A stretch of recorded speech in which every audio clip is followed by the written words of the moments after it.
কৃষ্ণনগরে মিটিং শেষ করেই আমরা 4 জন চলে এসেছিলাম মাদার্স হাটে। বৌদি, অসীমদা এবং সুস্মিতা, এবং চলে এসেছি মাদার্স। এখানে কিন্তু রোবটেই কিন্তু খাবারগুলো কিন্তু সার্ভ করে দেয়। এর আগে সার্ভ মানে আই থিঙ্ক পৌঁছে দেয়। সেই জায়গাটা দেখতে পাচ্ছেন যে রোবটে কিন্তু প্রত্যেকটা টেবিলে টেবিলে, এবং আমি অসীমদা একটু সামান্য ক্যামেরা বন্দি হয়ে গেছি।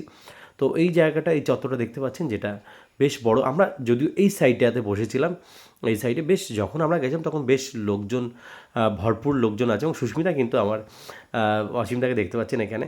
সুস্মিতা কিন্তু ক্যামেরা নিয়ে গেলে পরে ও হাতটা দেখে যায়, কারণ জানে আমি ছোটোখাটো ব্লগ বানাই।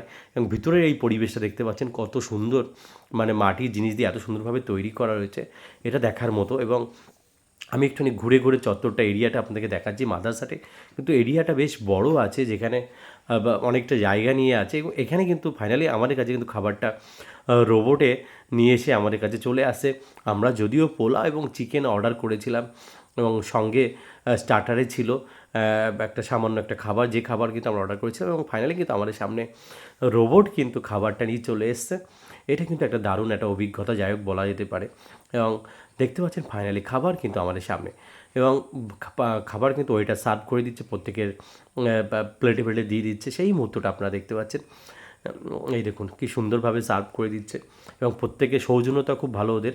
এখানে দেখতে পাচ্ছেন পোলাও এবং চিকেন কিন্তু চলে এসছে প্রত্যেকের পাতে পাতে। যদি ভিডিওটি ভালো লাগে লাইক শেয়ার করবেন আপনারা।